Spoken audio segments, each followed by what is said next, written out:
가시죠. 그 뭐 그렇게 오래 할 것도 없어요. 뭐 그런데. 1시간 정도 뭐 넉넉하게 뭐 질의응답까지 해서 예. 질의응답 좀 무서운 질의응답인데 하여튼. 시작하겠습니다. 그러면 예. 오늘 저희 원래 평화 공부방 주제는 이제 한반도 평화와 일본이라는 주제로 저희 엄정호 그 강릉 국립원주대학교 교수님께서 또 저희 코리아 연구원 이사이신 엄정호 교수님께서 강사를 맡아주셨습니다. 예. 안녕하십니까. 예, 저는 이제 국립강릉원주대학교에서 지금 학생들을 가리키고 있는데 북한과 통일에 관해서 이제 지금 가리키고 있습니다. 그래서 지금은 이제 뭐 시대적 상황도 상황이지만은 그렇게 많이 이제 북한에 대해서 인기가 있고 그러지는 않습니다. 그렇지만은 상당히 중요한 때라고 생각을 하고 이제 왜냐면은 우리가 지금 남북 관계가 좋아져 가지고 협력 관계가 있을 때 북한하고 지금 현재 양측이 서로 이제 떨어지려고 하는 그런 때 북한하고는 상당히 그 객관적으로 볼 수 있는 그런 게 있어서 그런 쪽으로 제가 학교에다가 자꾸 홍보를 하고 좀 그렇습니다. 그래서 아무튼 그래서 오늘 그 제가 오늘 좀 말씀드릴 것은 한반도 평화와 일본에 대한 건데 이 내용도 그걸 이제 그렇게 작성을 하려고 하는 것도 이제 제가 있었지만 그거보다는 그 이번에 이제 그 2025년도 8월 22일 날에 이제 이재명 대통령이 요미우리 신문하고 인터뷰를 한 내용이 있습니다. 그 인터뷰를 한 내용이 있는데 이 인터뷰 내용이 우리나라에는 부분만 소개가 됐습니다. 부분만 소개돼 가지고 정확하게 이 인터뷰의 요지를 정확하게 파악할 수 없고 그다음에 요미우리 신문에서 이재명 대통령을 어떻게 보고 있는지에 대한 그 전문을 다 읽어보면은 감은 옵니다. 이 사람들이 그렇게 읽는다라고 이제 이렇게 본다라고 쓰지는 않지만은 이 일본 신문들을 읽으면은 상당히 그 미묘하게 그런 차이들이 좀 보입니다. 그래서 제가 일본에다가 부탁을 해서 신문을 좀 보내달라라고 부탁을 했습니다. 그런데 그래서 이 신문은 이제 일본에서 제가 받은 신문인데, 근데 이분이 좀 우스운 얘기 같지만은 이게 9월달 돼가지고 9월달 넘어서 9월 한 10일 정도에 제가 보내달라고 얘기를 하니까 그러니까 이분이 이 신문을 어디서 구합니까? 그래서 이분이 도서관에 가가지고 옛날 도서관에 가서 뒤져서 남들 이렇게 눈치 쫙 보면서 휙휙 뜯어 오셨어요. 그래서 이렇게 지금 이런 식으로 이렇게 뜯어놨습니다. 이렇게 뜯어온 이 신문이 그런데 다행히 아주 기술적으로 뜯어와가지고 이 글씨가 좀 잘렸지만은 다 보입니다. 그래서 다 보여가지고 이걸 우편으로 이제 보내가지고 그래서 이거를 전문을 요미우리 신문 8월 21일자 신문을 전문을 제가 전부 다 받아서 그래서 이제 9월 이게 번역을 시작한 지 한 뭐 20일이 좀 안 됐는데 20일 전후로 해서 이제 본격적으로 번역을 시작해서 이제 제가 지금 이제 했습니다. 한 17일 정도로 제가 번역을 했나요? 하여튼 그래서 이걸 가지고 하는 것이 좀 그래서 이거는 제가 이제 전문 번역은 쭉 해서 읽어보시면 되고 이제 좀 어려운 부분들은 제가 이제 이걸 좀 사전을 찾아보고 막 그래야 되는데 근데 그게 좀 너무 시간이 좀 오래 걸릴 것 같아서 제가 의역을 좀 한 부분들도 이제 전체 문에서 한두 문장 정도는 있습니다. 전체에서. 그래서 그냥 그거는 좀 이게 왜 그러지라고 이제 의심을 하셔도 되고 그다음에 이거는 상당히 좀 의미가 좀 있을 것 같아서 상당히 좀 길게 번역을 했습니다. 자, 그리고 한 가지 좀 제가 좀 양해의 말씀을 좀 드리고 싶은 게 제가 사실은 이제 눈이 그렇게 잘 지금 보이는 상태가 아닙니다. 그래서 오늘도 병원에 갔다 왔는데 그래서 그건 좀 잘 안 보이더라도 이제 이렇게 해가지고 보는 그 장면을 보고 좀 너무 뭐라 그러지 마시고 이해를 좀 해주시기 바랍니다. 자, 그러면 좀 이게 총 8면, 총 7개, 총 하나, 둘, 셋, 넷, 다섯, 여섯, 일곱, 8개면을 할애를 했습니다. 8개면을 할애를 했는데, 이렇게 보면은 상당히 많이 한 것처럼 보이지만은, 윤석열 전 대통령이 인터뷰한 걸 9개면을 할애를 했습니다. 하나가 더 많습니다. 근데 미리 좀 얘기를 하자면은 윤석열 전 대통령의 인터뷰는 이건 정치색은 없습니다. 윤석열 전 대통령의 인터뷰, 요미우리 신문의 인터뷰의 그 전체적인 그 틀은, 전체적인 그 분위기는 추앙에 가깝습니다. 상당히 윤석열 대통령이 취임했다가 아니라 윤석열 대통령이 탄생하셨다라고 표현했습니다. 예. 그런 표현까지 다 쓰더라고요. 여기 이제 요미우리 신문에 이제 이렇게 찾아보니까. 그래서 그렇게 좋아가지고 기분이 좋았는데 이재명 대통령이 윤석열 대통령이 이제 지금 감옥 가고 이재명 대통령이 취임을 딱 하니까 일본 사람들이 이 신문에 이제 보면 그게 이제 어떤 엿보이는데 이렇게 어떡하지라는 그런 분위기가 느껴집니다. 전문을 읽어보면 그렇습니다. 그래서 그런 분위기를 전하면서 제가 이거를 쭉 대충 한번 읽어서 이제 넘어가겠습니다.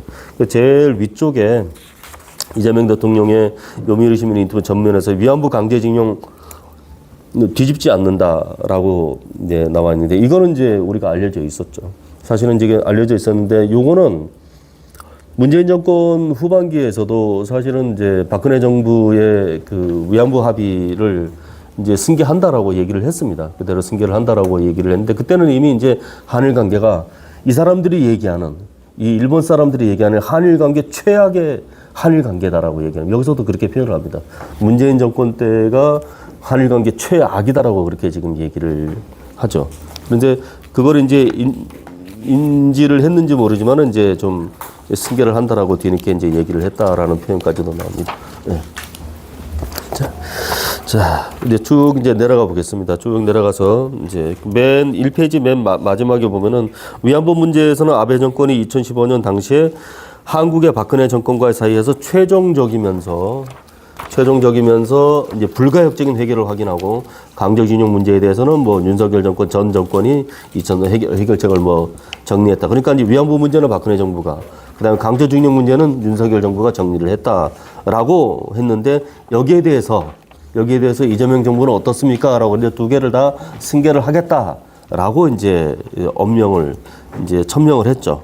그래서 정책의 일관성도 있으니까 그 정책의 일관성하고 국가적인 신뢰도 있으니까 그걸 우리가 이제 이렇게 승계를 하겠다라고 그렇게 지금 표현한 걸 갖다가 쭉 이제 적었습니다. 그 다음에 그 2페이지 이렇게 쭉 내려오면은 이제 이재명 대통령 발언 포인트, 재임 중에 일본과의 관계를 과거와 다른 새로운 방향으로 발전시키고 싶다. 그 다음에 위안부 강제징용 구조선반도 출신 노동자 이제 문제에서 과거 정권의 일본과 맺은 합의를 뒤집는 것을 원하지 않는다. 그 다음에 일본은 중요한 존재이며 한국도 일본에게 유익한 존재가 된다. 그 다음에 이시바 총리와의 회담에서 여러 분야 협력에 대해 이야기를 나누고 싶다. 그 다음에 1998년에 이제 오부치 전 총리하고 김대중 대통령에 의한 한일 공동선언을 상당히 이재명 대통령은 상당히 뜻깊게 상당히 의미 있는 공동선언으로 봤다. 그리고 나서 이제 나는 이재명 대통령 입장에서는 나는 이 한일 공동성명을 뛰어넘는 새로운 공동성명을 발표하고 싶다.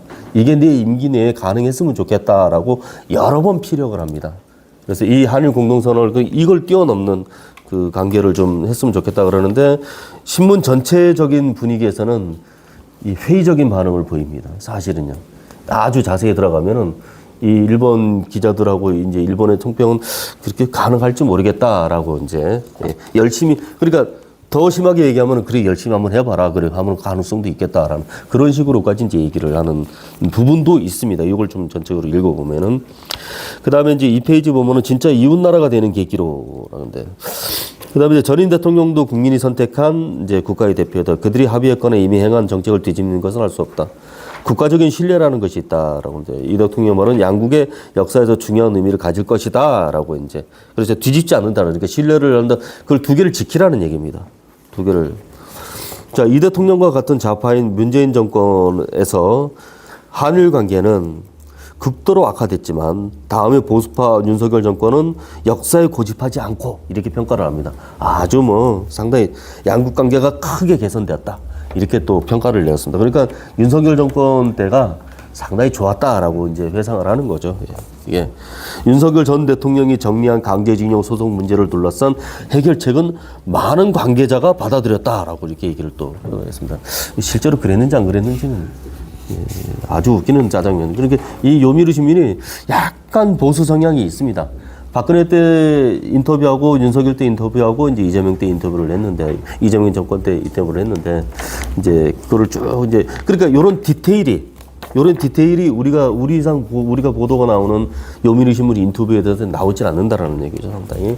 그래서 이게 한일 관계에 대해서 좀 깊게 좀 생각할 수 있는 그런 계기가 되지 않을까라는 겁니다. 쭉 밑으로 내려가서 셔틀 외교의 3페이지입니다. 좀 밑에 보면은 이제 이 대통령은 국익을 중시하고 실용 외교 방침을 내세우면서 관례에 얽매이지 않고 판단하는 것으로 보여진다. 일단은 그렇게 보여진다라고 합니다.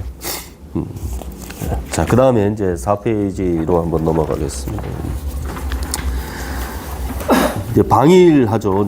이제 그러니까 이제 방일을 하는데, 이시바 총리와 정상회담사에서는 경제적인 문제, 사회문화, 민간 교류, 환경, 안전보장 등 상호 도움이 되는 분야를 논의할 생각을 필요하겠다. 여기에 더해서 한미일 3국의 협력에 대해서 경제 분야, 안전보장 분야의 기본적인 축이 된다라고 설명하고, 이번 방일과 방미를 한미일 3개국 협력으로 이어지게 할 의향을 거듭 강조했다라고, 여기에 이제 좀 방점을 좀 둔 것 같습니다. 왜 그러냐면은 일본에서는 이게 상당히 중요하거든요. 이게 그러니까 무슨 얘기냐면은 한미일 관계에서 한일 관계가 상당히 중요하다라는 걸 이제 강조를 하는 것이죠. 그다음에 이제 두 번째는 이제 이 질문, 수산물 수입 규제 조기 철폐, 이거는 일본 기자가 대통령 이제 100일 기자 회견에서도 이걸 물어봤었죠. 이걸 어떻게 해야겠냐고. 상당히 민감한 주제죠, 이거 사실은. 근데 이거는 상당히 그 선을 확 걷습니다. 싹 거버렸어요. 그거는 이건 쭉 이제 좀 보면은 이제 너네가 당신네 나라에서 오는 사람들이 한국에 와가지고 일본산 거기산 음식을 먹고 그러는데 그러면 되지 않나. 그러니까 상당히 이게 초등학생 질문을 그렇게 하더라고요. 너네 한국에 와서 일본에서 너네 먹잖아. 그러니까 당연히 너네도 너네 나라도 해야 된다는 거. 그래서 그걸 아주 그냥 명쾌하게 대답을 한 것 같아요. 한국에서 일본을 방문한 관광객이 일본산 식품을 즐기고 있다는 지적에 대해서 이 대통령은 일본의 일부 지역의 수산물에 대한 한국 소비자의 신뢰는 별개의 문제라는 얘기죠. 그거는 별개, 수입하고 그거는 전혀 별개의 문제라는 얘기. 한국 국민의 일본산 수산물에 대한 신뢰 회복이 선결이 돼야 된다라는 얘기죠. 이거는 좀 확실하게 선을 좀 긋은 것 같습니다. 그래서 두 번 다시 이야기가 안 나오게, 이거는 전혀 다른 문제니까. 그래서 그다음에 이재명 정권 발족 이후 한일 관계를 둘러싼 움직임이라고, 이건 쭉 한번 좀 읽어보시기 바랍니다. 그다음에 5페이지 위에 보면은 작년에 일본을 방문한 한국인은 약 881명, 한국을 방문한 일본은 약 322만 명으로 증가하고 상호의 왕래 횟수가 과거 최대이다라고 합니다. 근데 이제 뭐 다 아실 겁니다. 일본 사람들이 한국을 가장 많이 방문을 하는데 일본 사람들의 여권 보유율이 20% 정도밖에 안 됩니다. 우리나라는 뭐 몇 퍼센트죠? 우리나라는 뭐 80%가 90%가 넘는다고 그러더라고요. 그 20% 정도밖에 안 되는 사람들이 그 중에 그 322만 명이 온다라는 것은 엄청나게 많이 오는 겁니다. 그러니까 자기 집 안방 떠나듯이 하는 거지. 우리나라 사람들이 880만 명 간다 그래가지고 왜 우리가 그렇게 많이 가라고 하지만은 여권 없는 사람이 우리나라에 올 수는 없는 거죠. 그 중에 그 상당히 웃기는 거죠. 예. 그래서 그런 걸 본다 그러면 일본 사람들은 한국을 엄청나게 많이 오는 건 일본 사람들 생각에는 머릿속에는. 예. 저도 놀랐어요. 20 몇 프로라는 거는 여권 보유율이. 20 몇 프로가 안 된다라고 얘기하는 사람. 예. 10몇 %라고 들었고. 예, 그래. 8인가 7%. 네, 저도 그렇게 듣긴 들었는데 하여튼 그건 좀 너무 낮은 것 같아서 제가 지금 20%라고 조금 좀 20%.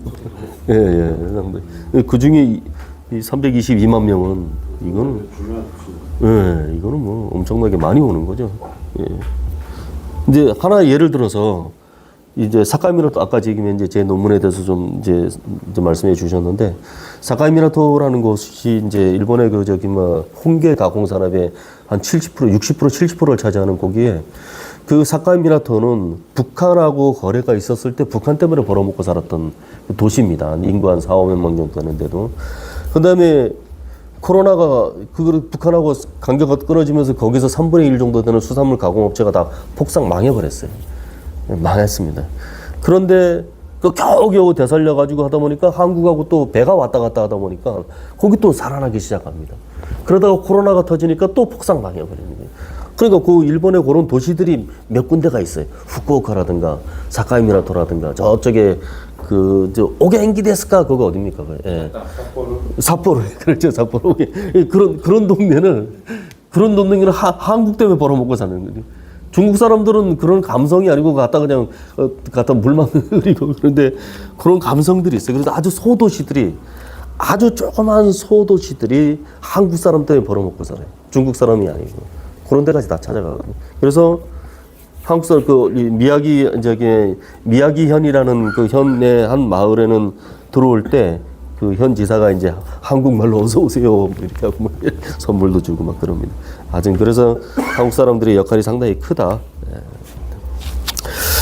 그다음에 이제 그 5페이지 밑에 보면은 이제 윤석열 전 정권의 2020년 정리한 강제징용 소송 해결책을 유지할 것을 나타냈다라고 이건 이제 요거는 아까 이제 쭉 얘기를 했었던 거죠. 그다음에 다음 장 이제 6페이지를 한번 좀 보겠습니다. 6페이지를 보면은 좌파계 이걸 왜 자꾸 좌파계라고 얘기를 하는지 하여튼 뭐 이제 그거인 것 같아. 이제 이거 구별짓기인 것. 더불어민주당 대표였던 이 대통령이 일본의 하수인이 되는 길이다라고 그렇게 그때 당시 얘기했는데 지금은 뭐냐? 지금하고 그때하고 좀 이제 상황 사람은 똑같은데라고 물어봤는데 이제 지금은 이제 집권 여당이니까 책임 있는 집권 여당이니까 그렇게 할 수밖에 없다라고 이제 지금은 국정을 책임지고 있는 사람이기 때문에 그렇게 할 수밖에 없다라고 얘기를 하는 겁니다. 여기 보면은 이제 6페이지 보면은 문정권 반면교사로 했습니다. 근데 이게 지금 사실인지 아닌지는 모르는데 우리나라 신문에서는 이제 문정권하고 이정민 정권의 저는 보지를 못했는데 문정권하고 이정민 정권의 두 정권의 그 성격을 이렇게 상당히 다르게 보는 거는 전 못 봤습니다. 저는요.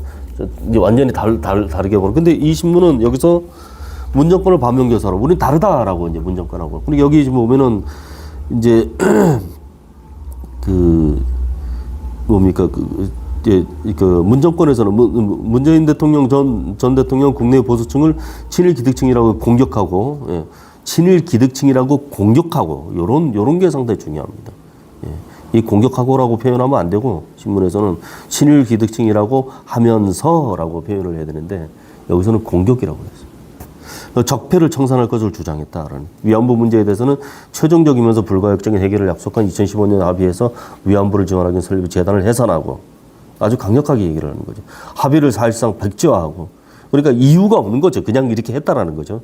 강제징용 문제에서도 대법원 최종심에서 2018년 일본 기업으로서 배상 청구를 인정하는 판결이 확정된 시점에 시정책을 내놓지 않고 국제법을 방치했다. 위반을 방치했다라고 이제 그렇게 아예 강하게 얘기를 했는데 과연 이재명 대통령은 어떠십니까? 라고 물어보는 겁니다.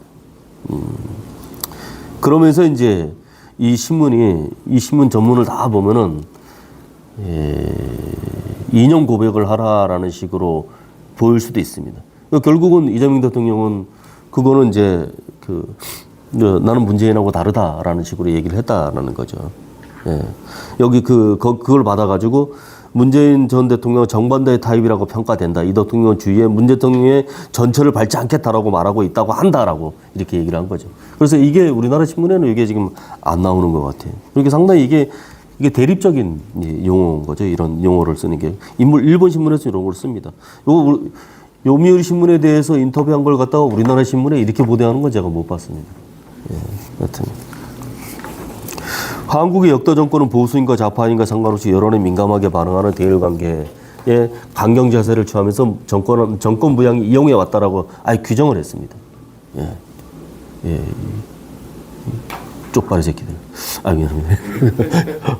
아이고 저거 요거 삭제. 죄송합니다. 한데 이 대통령 인터뷰 회담에서 과거의 정권과 핵을 긋고 일본 측의 신뢰를 얻고 싶다라고 하는 의향을 드러냈다. 일본 정부 고위층은 이 대통령이 전향적인 대일 자세를 나타냈다는 것은 긍정적이다. 언행일치를 바란다. 이거는 뭐냐면 지켜보겠다라는 얘기입니다. 그리고 네가 분명히 그렇게 얘기했지. 당신이 그렇게 얘기했지요. 우리가 그걸 바로 지켜보겠습니다. 이렇게 그 뜻입니다. 상당히 뉘앙스가 근데 이런 거를 솔직히 우리나라 신문에서 자세히 보도를 해줘야 되는데 우리나라 신문에서는 이걸 우리나라 언론에서 이런 걸 보도를 잘 안 하더라고요. 그래서 제가 전문을 번역을 한 거죠. 그다음에 이러한 이제 이재명 대통령의 이제 인터뷰에 대해서 일본은 어떤 반응인지에 대해서 이제 쭉 이제 여야 일본 정계에서는 한국의 이재명 대통령이 요미우리 신문의 단독 인터뷰에서 대일 관계 중시 자세를 선명하게 한 것에 일본의 여야당에서 환영의 목소리가 나왔다라는 얘기입니다. 일본 정부는 역사 문제에 신경을 쓰면서도 신정권과 협력을 착실하게 쌓아 나갈 생각이다라고 그렇게 지금 얘기를 하고요. 그 다음에 유언 실행 또 나옵니다. 이번 방위를 하는 것을 평가하지 않는데 유언 실행이라는데 실행은 옮기래라는 얘기죠. 그 다음 미래지향의 한일 관계를 되기를 원한다는 대통령의 강한 의욕을 느꼈다라고 이제 좋게 얘기를 해주기도 합니다. 역사 문제를 둘러싼 기존의 합의나 해결책을 답습할 생각을 답습이라는 것은 무슨 얘기냐면 이제 승계하겠다라는 얘기입니다. 여기서는 그 다음에 많은 일본 국민이 대통령의 태도에 대해 걱정하고 있지만 이번 발언은 염려를 불식시킨 것이 아닌가라고. 이거는 무슨 얘기냐면은 많은 이재명 대통령이 취임하니까 일본 국민들이 걱정을 했다라는 얘기죠. 뭐에 대해서 걱정을 했는지 잘 모르겠습니다. 상당히 그 기분 나쁜 얘기죠. 이거 같은 경우는 이거는 자 새로운 여기 지금 발언 나옵니다. 이 대통령이 목표하는 새로운 한일 공동선언 계획도 관계가 깊어지면 가능하지 않을까라는 이거는 무슨 얘기냐면은 이 대통령이 그 1998년도 오부치 김대중 오부치 선언 그 이상의 것을 공동선언을 하고 싶다라고 이야기를 했지만은 이 얘기는 관계가 깊어지면 가능하지 않을까. 아직 모른다라는 얘기입니다. 지켜보겠다라는 얘기입니다. 언행일치 같은 거 그런 걸 보겠다라는 얘기입니다. 그 다음에 이제 밑에 이제 굵은 글씨로 동아시아에서는 한국과 일본이 조직할 수밖에 없다라고. 그렇죠. 한일 관계가 상당히 중요하다라고 얘기를 한 거죠. 이 동아시아를 얘기한다는 것은 안보 문제를 얘기하는 거겠죠. 그 다음에 이제 미국 단독, 일본 단독으로 대중국 대응이 어려운 만큼 한국의 위치는 중요하다라고 평가를 하긴 합니다. 그 다음에 이제 8페이지 한번 쭉 보시면은, 역사 문제는 뭐 그냥 넘어가겠습니다. 쭉 이제 쭉 하고. 그 다음에 이제 그냥 뭐 이제 인터뷰 내용도 쭉 넘어가고, 그 다음에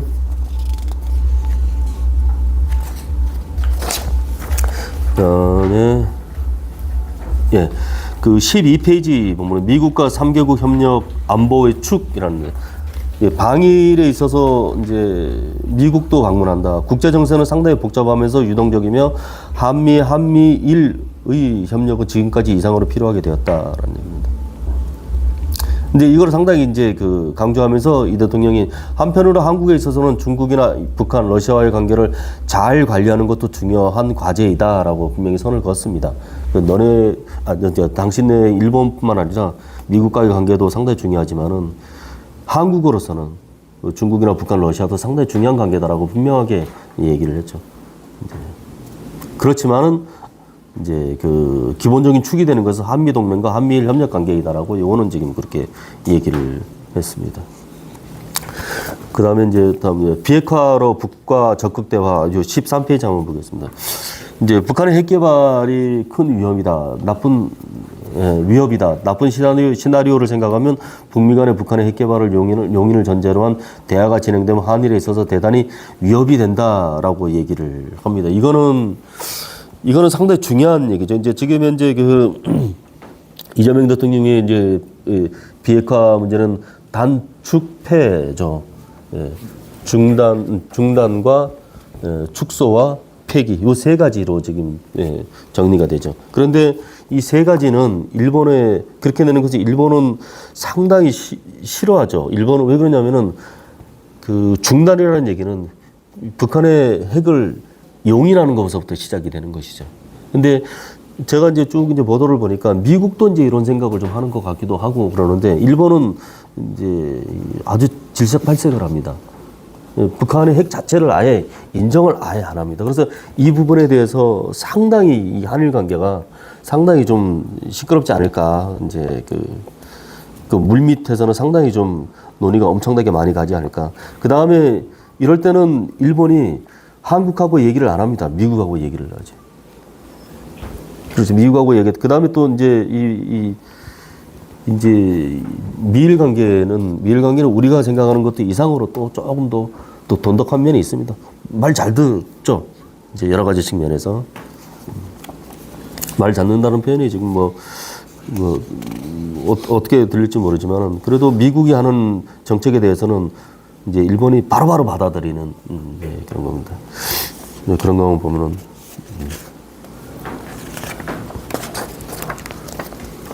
그러니까 트럼프 일기 때는 이제 그 회고록에 썼을 때 이제 트럼프가 한국의 공무원들은 정말 지긋지긋하다라고 그렇게 지긋지긋해야 되죠. 상당히 훌륭한 협상이 됐습니다. 상당히 미국 대통령이 상당히 훌륭합니다. 아 정말 좋은 대화가 됐습니다. 그러면 그거는 뭡니까? 그거는 뭐 완전히 봉이었다라는 거죠. 여태까지 이제 미국이 일본한테 그렇게 하죠. 상당히 좋죠. 그냥 이렇게. 그래서 친일파들이 그 화이트하우스의 백악관에는 친일 그 사람들이 되게 많이 있어요. 이제 여기 계신 분들 공부를 많이 하시겠지만 대표적인 사람이 조셉 나이 같은 경우는 아미티지 다 이제 친일입니다. 예, 일본을 상당히 우선시 생각하는 사람들입니다. 예. 특히 조셉 나이 같은 사람은 그 당시 백악관의 그 대일 정책, 대동북아 정책에서 일본의 역할을 엄청나게 크게 생각을 하는 사람입니다. 우리는 그 사람한테 그 사람의 이론을 대해서 열심히 공부하지 않은 그런 이면도 좀 있습니다. 그 책은 저한테 지금 가지고 있는데 기회가 있으면 좀 보여드릴 생각입니다. 윤석열 정권은 중국을 염두에서 심에 의한 14페이지입니다. 일방적인 형상 변경에는 반대와 대만 해협의 평화 안정의 중요성을 포함한 독자의 인도 태평양 전략을 수립했다. 이 전략을 유지할 것인가라고 여기 좀 주면 그러니까 윤석열 정권은 이제 중국을 염두해서 이게 전부 다 미국하고 이제 미일 관계에서 나왔던 전부 다 그런 얘기죠. 상당히 높게 평가를 하는 거죠. 근데 여기서는 이재명 대통령은 두 번째 이제 선을 긋습니다. 전 정권의 정책을 무조건적으로 승계하거나 무조건적으로 배척하거나 하는 것은 원하지 않는다. 오로지 국익 중심의 실용력에 기반한 각 정책을 재검토하고 있다라고 얘기합니다. 요거는 이제 역사 문제는 그래 알았다 승계한다 하지만은 이거는 분명히 손을 좀 근 것이 아닌가라는 생각을 좀 합니다.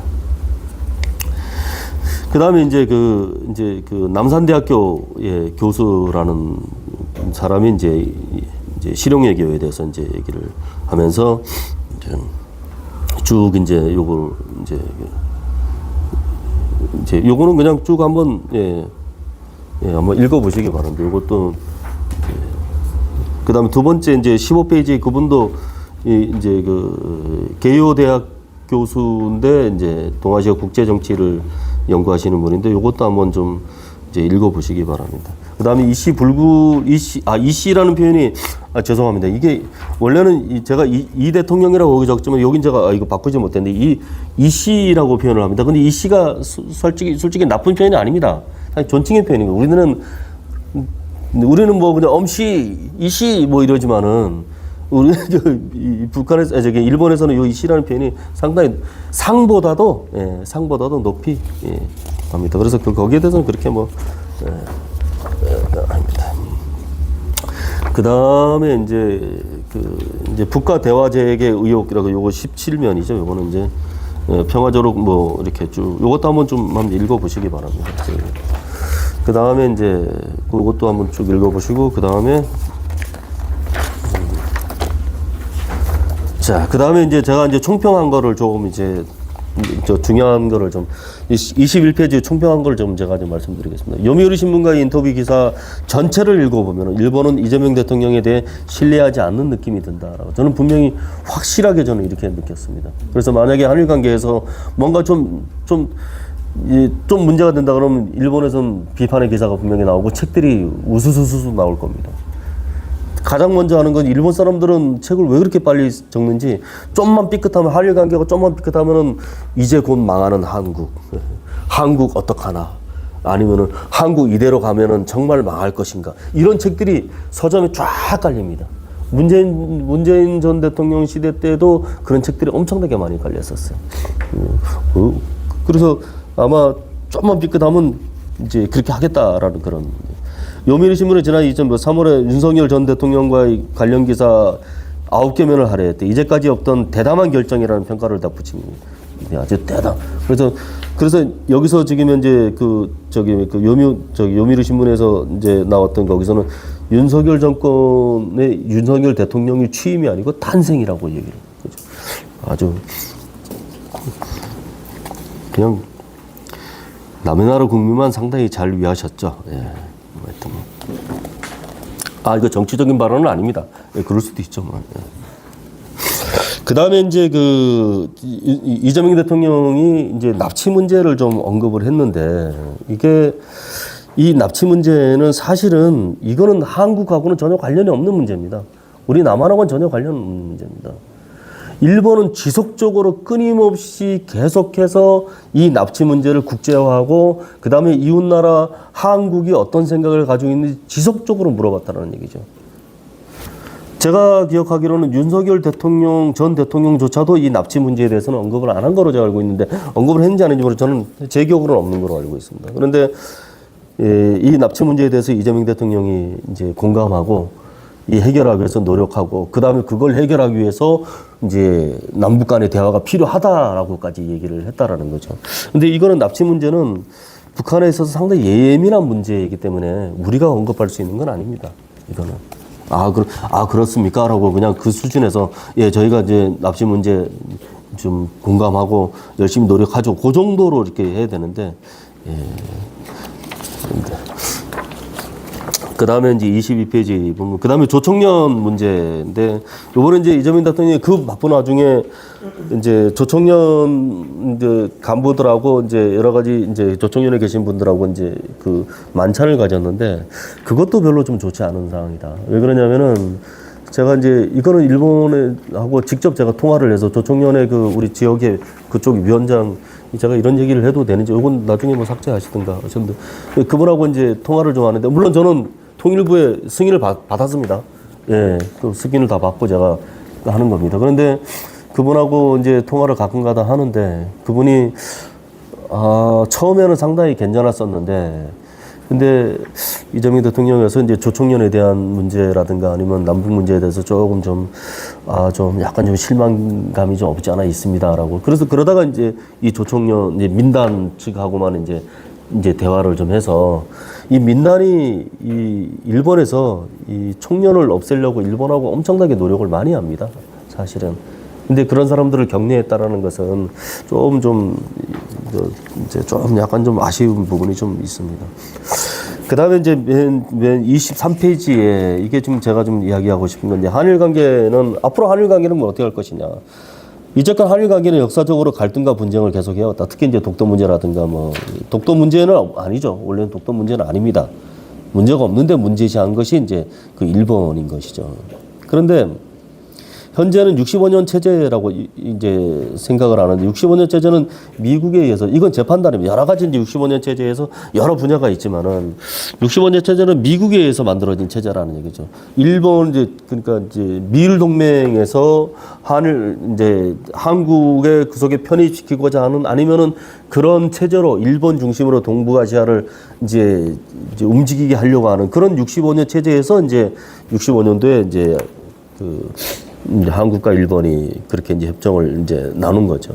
그런 체제가 지금 현재 쭉 다 왔는데, 그런데 사실은 한국과 일본은 상당히 역사적인 문제를 둘째치더라도 원래는 역사적인 문제가 하나의 핑계가 될 수가 있지만 이 두 나라가 거의 국력이 비슷해져 간다는 얘기죠. 지금 뭐 군사력이 5위, 6위이고 그 다음에 경제력으로는 물론 우리가 인구가 좀 작긴 작지만은 그쪽보다 경제 규모가 상당히 점점 더 커온다는 얘기죠. 근데 문화의 역량도 상당히 커가고, 그렇다 그러면은 이게 앞으로는 계속 부딪힐 가능성이 그러니까 특히 이제 투키디데스 함정이라는 말이 있듯이 서로 이제 아테네하고 스파르타하고 가만히 보니까 아테네가 점점 더 커온다는 얘기죠. 스파르타가 열받는다는 얘기죠. 그렇죠. 그러니까 그러면 전쟁이 난다라고 투키디데스가 얘기를 한다라는 얘기죠. 한일 관계가 지금 현재 그런 관계가 아닌가라고 생각을 합니다. 물론 지금 현재 뭐 상황에 따라 가지고 윤석열 대통령 앞으로는 윤석열 같은 사람이 나타나지 않을 거라고 생각한다 그러면은 일본은 분명히 한국을 예의주시하게 본다라는 얘기죠. 객관적으로 본다라는 얘기죠. 그 탄생하신 그 윤석열 대통령의 그분이 감옥으로 가셨는데 앞으로 한일 관계가 어떻게 될 것인가라는 생각도 하게 된다는 얘기죠. 그 다음에 우리나라는 일본을 극복해야 되는 60원 시절을 극복해야 되는 그런 게 있는 것이죠. 근데 뭐가 있으면은 꼭 이제 일본 같은 경우는 미국 뒤에 숨어버리는 그런 경우가 있습니다. 이번에도 마찬가지로 아직까지 언론 그건 아니지만 우리나라 같은 경우는 이제 트럼프가 그 무슨 얘기죠? 타이레놀인가요? 예. 타이레놀 문제로 그거 좀 문제 있으니까 그거 쓰면 안 된다라고 얘기를 우리나라는 시각처에서 그거 써도 괜찮아라고 얘기를 했다는 거예요. 우리나라는 그렇게 그냥 아예 맞춰버리는 경우가 옛날에 이제 코로나 때도 미국 거 화이자 거 그걸 쓰라고 좀 얘기를 하니까 우리나라는 그거는 아직까지 검증이 안 돼서 우리는 못 쓴다라고 아예 대놓고 얘기를 했죠. 일본은 쓰겠다라고 얘기를 하는데. 근데 그런 상황에서 일본 같은 경우는 미국의 등대에 숨는 일이 많이 앞으로 있을 것이다. 그렇다 그러면은 동북아시아에서 한국과 일본은 이제 상당히 이제 부딪히는 일이 엄청나게 많을 것이다라고 저는 그렇게 얘기합니다. 특히 이제 경제적인 측면, 다른 건 모르는 경제적인 측면에서는 지금 미국과 중국은 지금 반도체 전쟁을 하고 있습니다. 엄청난 싸움을 하고 있어요. 그런데 한국과 일본은 반도체 전쟁을 안 하냐? 엄청나게 싸우고 있습니다. 그 중에서 표출된 게 소부장 경제 제재한 거죠. 반도체 전쟁은 계속 여기 지금 이 내용 신문 기사 내용이 돼 있습니다. 반도체는 니네가 잘 만들지만은 니네 판매 구조를 우리가 떠받치고 있다라고 이 노미 신문에서 분명하게 얘기를 합니다. 그 내용도 있습니다. 그러니까 그러면 언젠가는 부딪힐 가능성이 좀 있다는 겁니다. 그래서 제가 앞으로 한일 관계는 상당히 굴곡이 좀 더 심해지고 좀 더 경랑으로 가지 않을까라는 저는 그렇게 지금 최소한 그렇게 예상을 하면서 이제 결론에 좀 이르렀습니다. 뭐 제 발표는 이 정도로 마치는 걸로 하겠습니다. 네. 수고하셨습니다. 아이고, 예, 그렇습니다. 요새 또 사무차장이니까 약속이 지어져가지고 7시까지 와야 돼. 7시 10분에 7분하게 되거든요. 강식 항공에 붙여져가지고 저쪽 L로 갔다가 L로 갔다가 이 301을 붙여요. 한 5분 하고 그래가지고 괜찮습니다. 강의는 10분에 시작했나요? 예, 그 정도지, 알겠습니다. 예. 다들 고생 많으십니다. 오늘 이게 처음으로 유튜브 녹화되는 강의예요. 녹화되는 거. 제작판사가 상주해가지고 아무튼 되게 공부가 많이 됐습니다. 뭐 질문할 사항 궁금한 거. 일단 나는 일본이 이렇게 편지를 신문을 기사를 이렇게 내보내는구나. 네. 그리고 1면, 2면, 3면, 4면, 5면, 6면, 7면, 8, 9면인데 그러면 일본은 도대체 요미우신 몇 면에 실은 거죠? 보통 우리 신문하고 거의 비슷합니다. 우리 몇 면 정도 되는지 한 45면 뭐 그 정도 되지 않나요? 45면이요? 예, 저희 30년 하는 게 36면, 예, 그렇죠. 36면 정도. 조선일보는 좀 그렇고 예. 그 다음에 부속지까지 하면은 뭐, 예. 원래 한 10면 안쪽으로 그 구변에서 하지 않나요? 원래는 36면 정도가 나오는데 부속지까지 하면은 뭐 45면 뭐 그렇게까지 나오는 거죠. 이거 아니 한국 특집은행이나 그렇죠. 한국 특집인데 윤석열은 9면이었었죠. 더 많았습니다. 예. 근데 윤석열하고는 전혀 다르다라기보다도 아주 뭐 그렇지 않습니까? 이게 상대국에 우리가 대립하는 사람들이 상대국에 대해서 칭찬한다 그러면은 그거는 우리가 뭔가 저쪽에 호구가 됐다라는 그런 예. 그럼 호구가 됐다라는 거잖아요. 그럼 이 요미우리 신문이 약간 제가 일본 잘 몰라서 그런데 우리나라의 약간 극우 성향의 신문으로 이해를 하면 되는 건가요? 아니면 예, 극우죠. 예, 극우 성향입니다. 이제 가장 극우 쪽에 가 있는 신문, 이제 일본의 신문을 이제 이렇게 좀 보면은 우리가 보통 알고 있는 산케이 신문이 저쪽에 이제 극우 쪽에. 예, 극우 쪽에. 그 다음에 이제 아사히 신문이 약간 진보 쪽인데, 아사히 신문하고 산케이 신문 그 사이에 요미우리가 이제 이렇게 있고요. 그 다음에 가장 진보적인 영화는 이제 저기 신문은 이제 아사히 신문 그 뒤쪽에 동경신문이라고 있습니다. 그거는 뭐 대놓고 거기는 뭐 진보입니다. 그렇게 이제 되게 그런 식으로 이제 신문 4개를 보는 거였습니다. 그래서 요거는 이 신문은 자기의 역할을 한 거죠. 자기의 논조에 맞춰서 역할을 한 겁니다.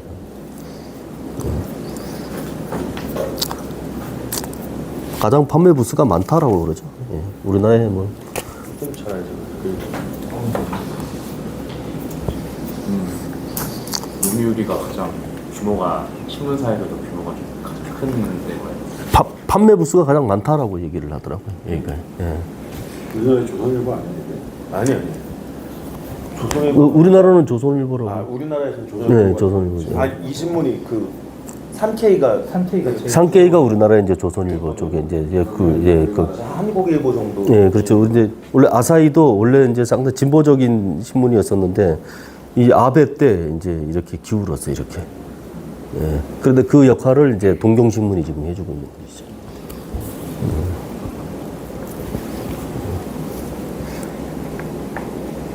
그래서 이제 이 요미우리 신문 같은 경우는 우리가 이제 그래도 일본의 동향을 이제 파악할 수 있어요. 산케이는 너무 이제 그쪽으로 갔으니까. 그런데 요미우리 신문 같은 경우는 이제 일본의 동향이라든가 그걸 이제 일본의 실질적인 뭐 이제 많은 사람들을 이제 대변하는 그런 신문으로 이제 국민들의 의식을 대변하는 그런 신문으로도 볼 수가 있습니다.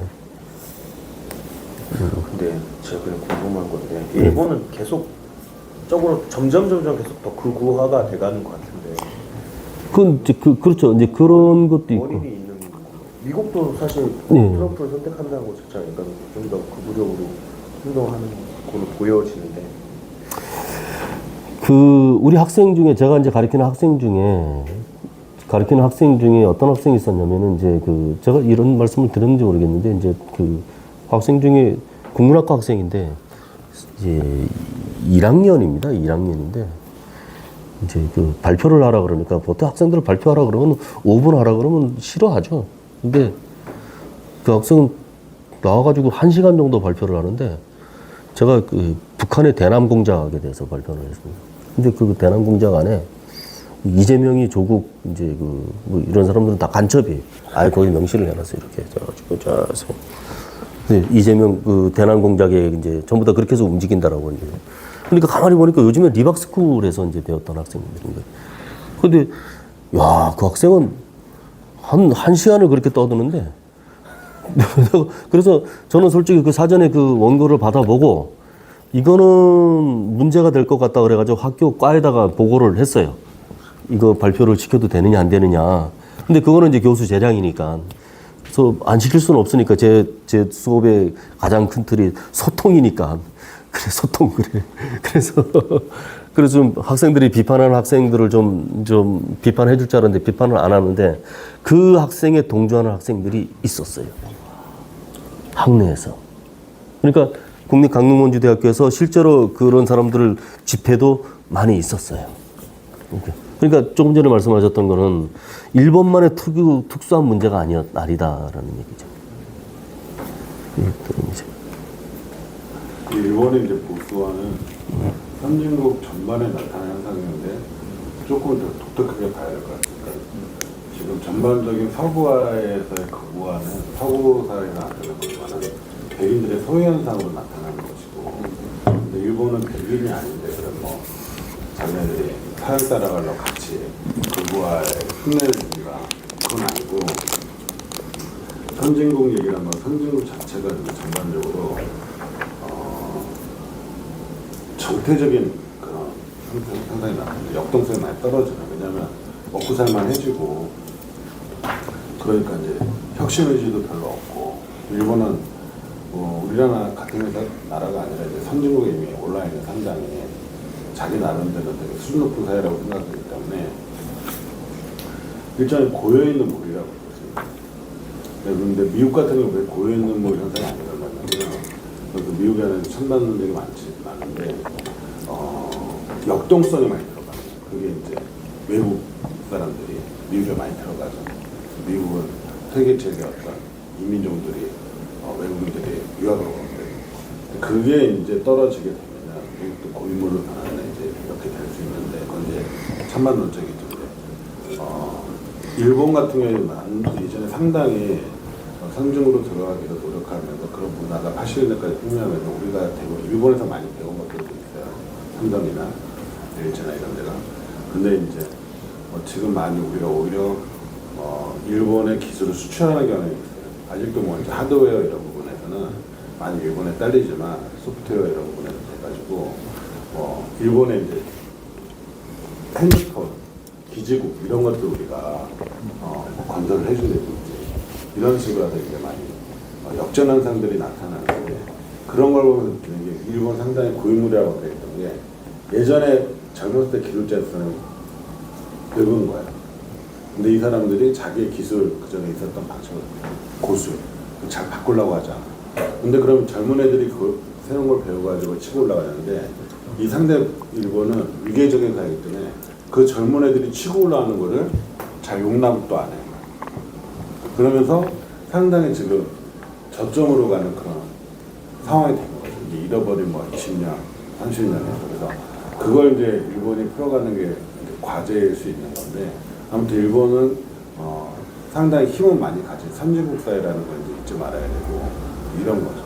그래서 그런 사람들이 이제 역전되고 있다는 느낌을 받는 거야. 자기들도 알아. 그래서 그러면 어떻게 되냐면 상당히 고소화돼. 그러니까 있는 사람이 움츠러드는 거야. 뭔가 두려움도 느끼고. 그러면 이런 것에 대해서 내가 질 수 없다. 그럼 괜히 따라오는 나라 미워지는 거죠.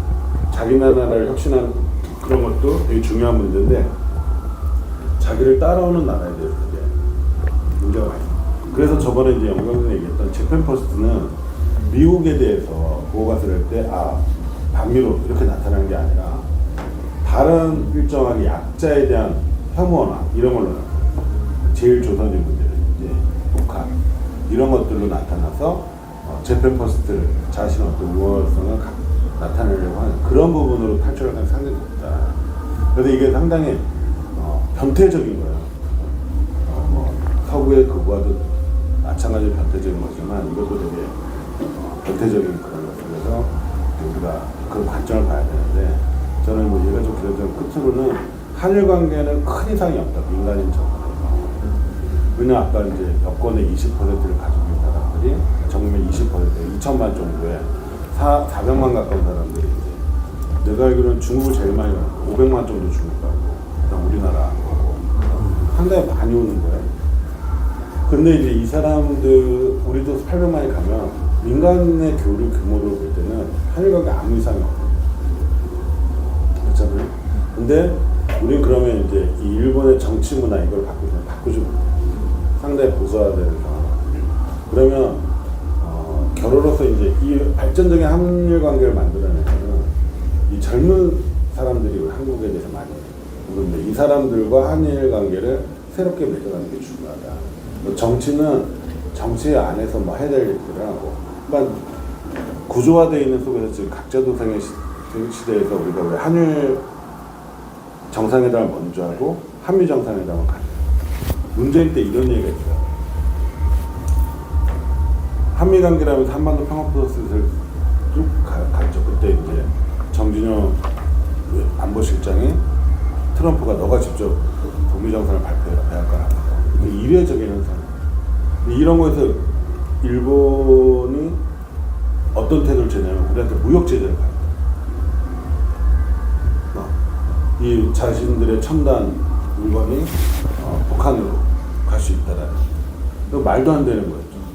그러면 지금 이재명은 새롭게 이제 남북 관계를 맺는 그런 과정에서 이런 걸 다져놓을 필요가 있어요. 그러면 한미 정상을 가기 전에 한일 정상회담을 하고 가는 게 좋다. 뭔가 다지면서 이제 그때 문재인 정부 때 어떠냐면 일본과를 너무 소홀했다.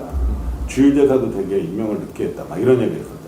그래서 이제 그런 걸 다지는 차라리 좋은 거예요. 근데 그렇게 가려면 어떻게 되냐면 기존의 합의를 존중해야 돼요.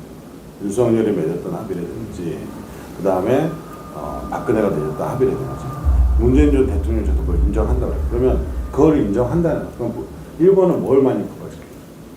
이재명조차도 좌파였던 이재명조차도 이런 합의를 거스를 수는 없다. 그래서 자신들은 이제 그걸 정당화하는 쪽으로 기사가 쭉 다 나간 거죠, 사실. 근데 이거는 각자 도생의 시대에 이 거래 시대라고 했는데 이런 시대 마냥 우리가 한미일 군사훈련을 안 하겠다. 한미일 군사훈련은 처음 시작한 건 윤석열 때 시작한 거예요. 근데 이거를 안 하겠다. 윤석열 했으니 그러면 어떻게 돼? 일본이. 그런 무역 제재 이런 것들을 여전히 할 수가 있어요. 그러니까 이게 상당히 위험한 영역에서 또 가져놓는 거예요. 그러면 이제 뭐 진보적 쪽의 사람들은 이재명이 일본한테 너무 저자세를 왔다는데 이재명이 되게 실용적인 거죠. 저자세가 아니고 일단 여기서 시작한다. 그리고 이 글을 자세히 읽어보면 알겠지만 이재명이 복선을 상당히 많이 쳐놨어요. 나 이제 이게 되게 도움이 됐는데 이걸 사람들이 잘 모르네. 전면을 보면 이 복선을 많이 깔아놨네요. 잘 봐, 이 11페이지에 보면은 이재명이 인권이라는 조문형인데 현실 문제가 첫 번째, 두 번째 만약 그것이 사실이라고 하면 억울한 피해자에게 진실로 마음을 다해서 사죄하는 것이 올바르다. 위에서 여섯 번째 줄. 그리고 그 사죄는 사죄하기를 원한다면 사죄한다 라고 하는 것이 아니라 상처 입은 마음이 치유될 때까지 언제든 정성을 다해 마음으로 우러나서 죄송하다고 하는 것이 올바르다. 배상이라고 하는 문제는 최후 수단의 문제다. 그래서 쭉 밑으로 내려 중간 좀 밑에 설령 지나갔다고 하지만 진심으로 사죄하고 배려해야 된다. 그렇게 해서 문제 해결로 이어지게 한다. 그렇게 하면 돈 문제나 배상은 큰 문제가 되지 않는다. 한일 관계도 과거 아픈 문제를 같이 해결하는 방향에 향하면 좋겠다. 그렇게 되리랍니다. 이게 뭐냐면 배상 문제는 끝났다 그래. 그러면 우리가 제3자들 우리나라 돈을 더 내겠다고 하는 그런 것들 지킬 수 있다는 거야. 근데 사과라고 사과 좀 해주고 그래라 이거는. 끝났다고 하지 마요. 그런 마음의 뉘우침이 필요하다. 그렇죠. 그러니까 실제로 돈이나 법원 판결 문제로 문제를 일으키지 않을 텐데 당신들도 그런 마음을 좀 베풀어라 이런 얘기.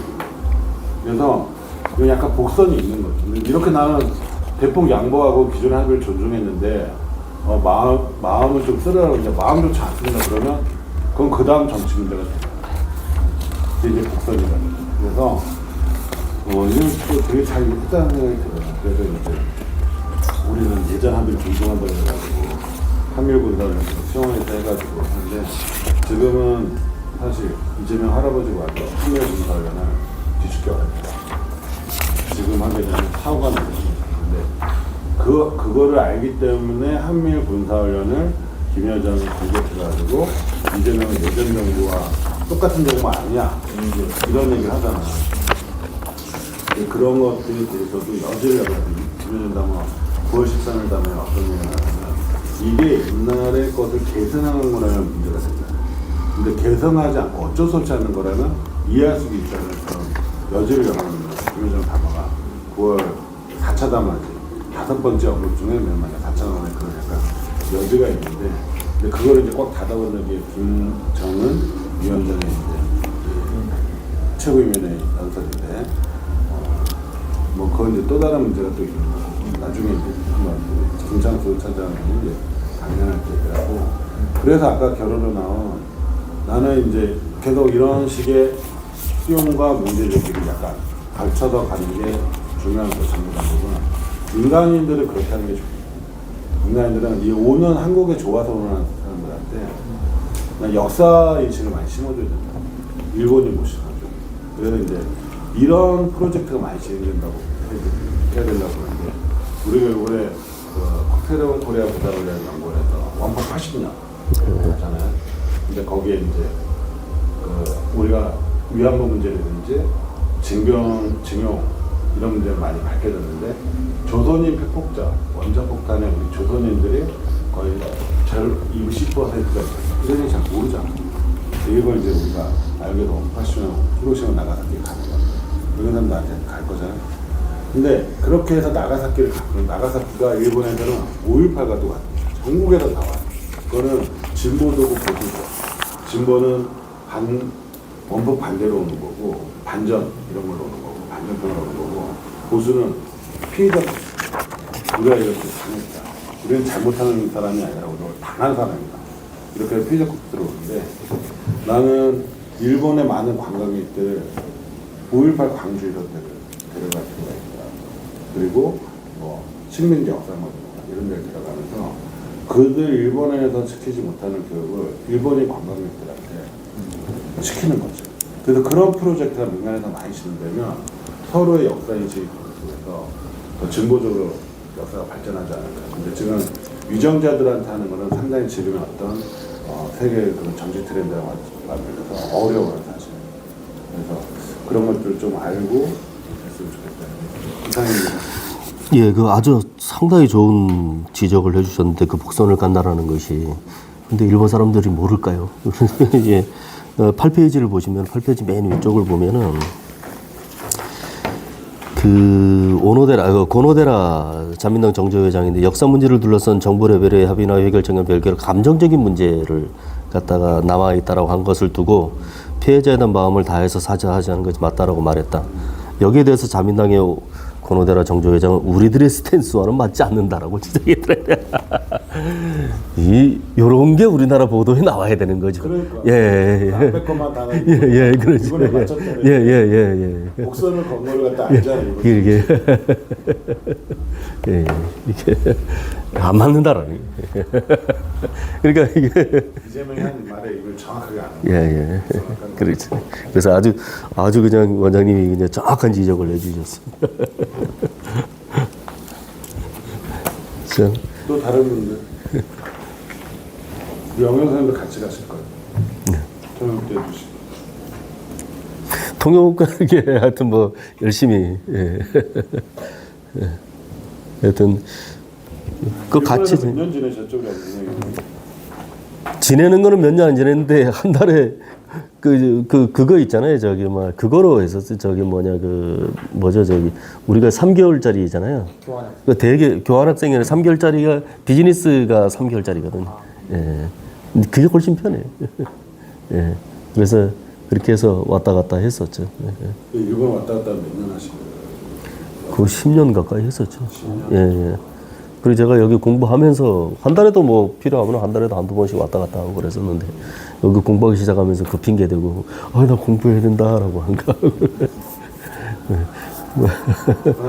한일관 박사는 몇 년 하셨죠, 공부? 박사 공부를 6년 했죠. 예.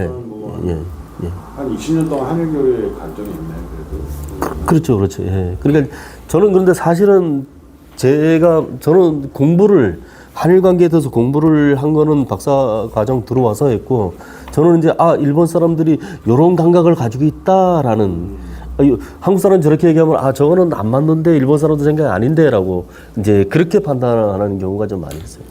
이제 그러니까 이제 사람들이 생각할 때 이제 특히 이제 그걸 이제 여기 지금 자리 없잖아요. 오정문 박사한테 그런 얘기를 가끔 한다면 이제 그 일본 사람 생각이다라고 그렇게 얘기를 하는 것이죠.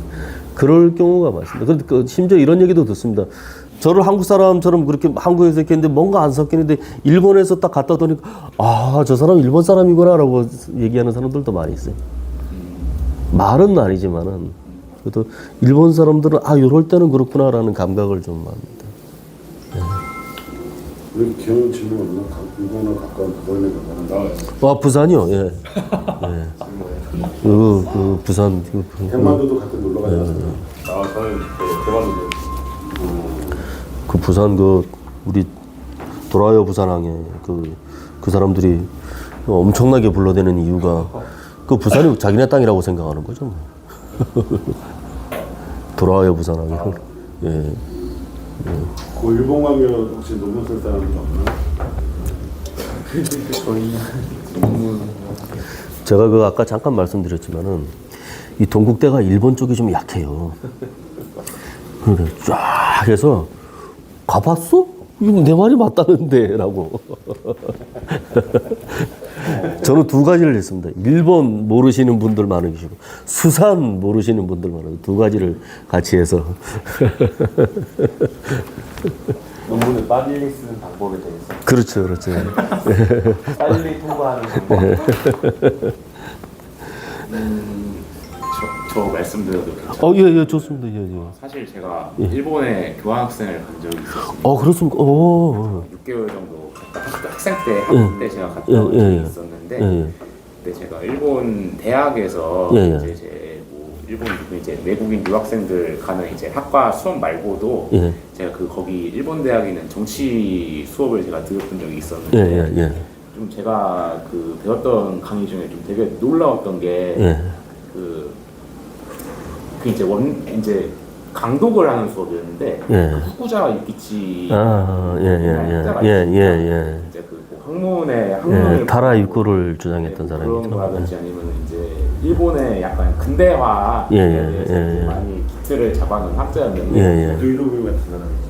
네 이로우리에 맞죠. 그러니까 모든 일본의 그러한 그 사상들 완전히 이제 기반을 깔아놓은 예, 사람이라고 예, 보시면 예, 되거든요. 예. 근데 그 원문을 이제 강독을 하는 수업을 제가 들었습니다. 예, 예, 그러니까 뭐 후쿠자 유키지의 그 학문을 권한 첫 구절이 그래 뭐 하늘 위에 사람이 없고 하늘 아래에 사람이 없다라는 그 구절이 있는데 예, 예. 근데 되게 근대화 얘기를 하면서 그 학자가 이제 나중에 뭐 정한론에 예, 예, 대해서 예. 기틀을 잡아놓고 한국을 먹어야지 이제 일본이 근대화되고 이제 한다 하는 기틀을 깔아놓은 학자여갖고 그러니까 제가 이제 강독 수업을 할 때 쪽지에다가 이제 그 감상 같은 걸 적는 걸 이제 매주마다 이제 내는 그거였는데 예, 예, 예.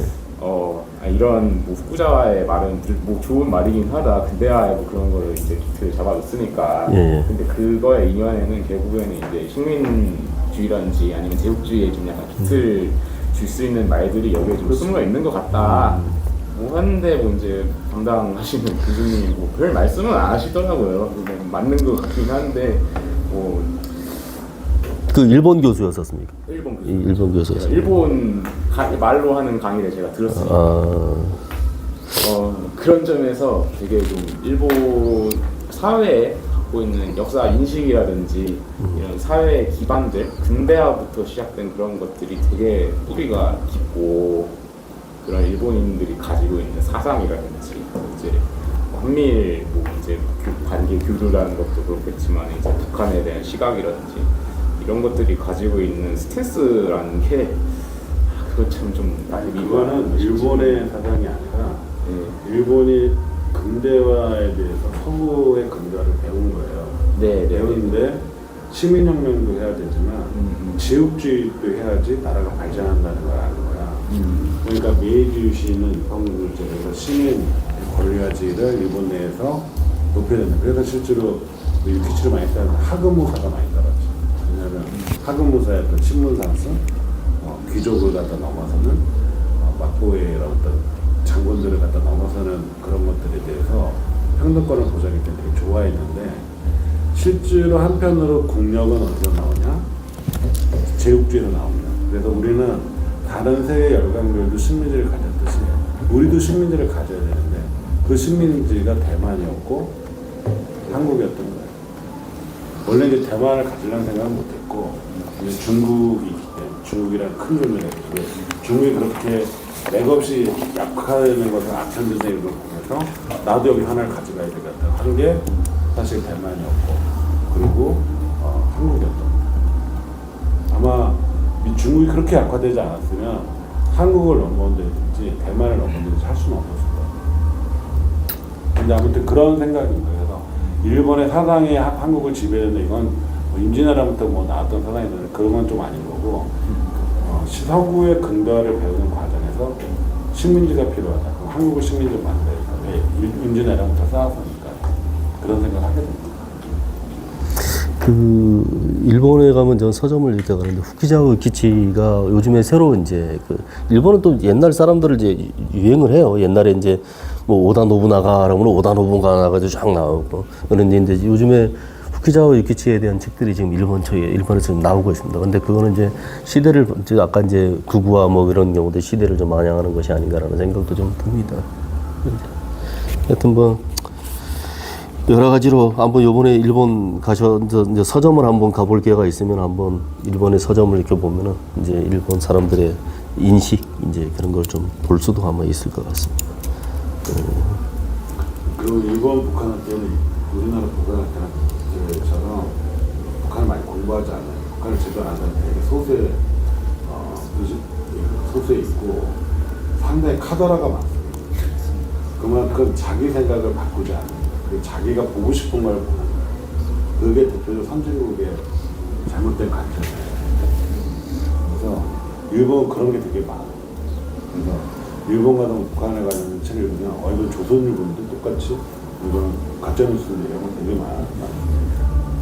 또 한국의 그런 정보를 실어가지고 그 책을 내는 사람도 많아요. 그렇죠. 예. 한국에서 나온 책들은 이제 인용해서 나오는 책들이 많이 있죠. 사설화처럼 나온 한국에 무슨 뭐 있으면 그걸 다 긁어다가 그래서 마다루피 같은 사람이 우리 일본에서 유명해가지고 일본 학자로 되게 유명한데 마다루피 선생님 이런 분이 일본에서 되게 책이 많이 발표를 하는데 그렇지 않아요.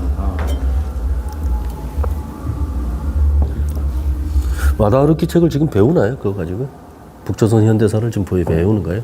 배우지는 않고요. 아, 배우진 않나요? 네, 이러한 좀 약간 역사적인 흐름, 우리 북한학에 좀 나온 얘기들 그 차원에서 좀 다뤄지긴 하죠.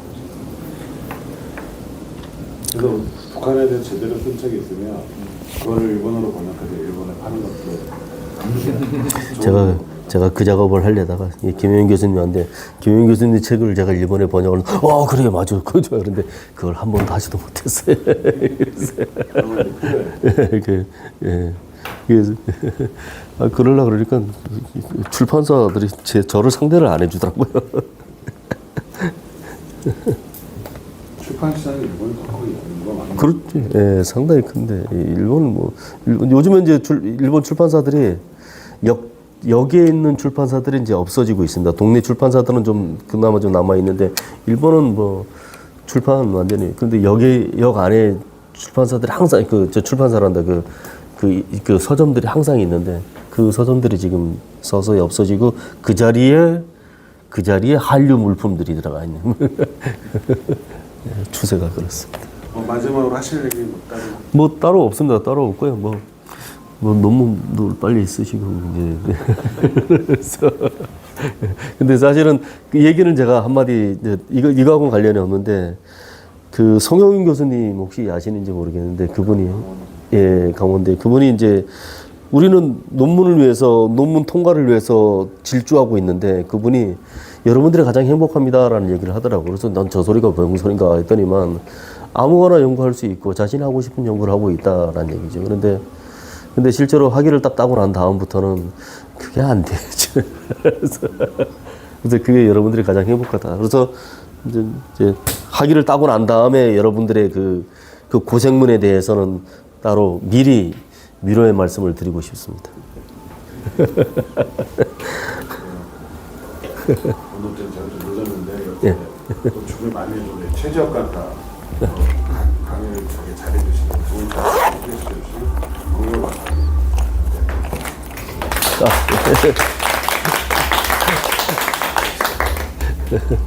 지금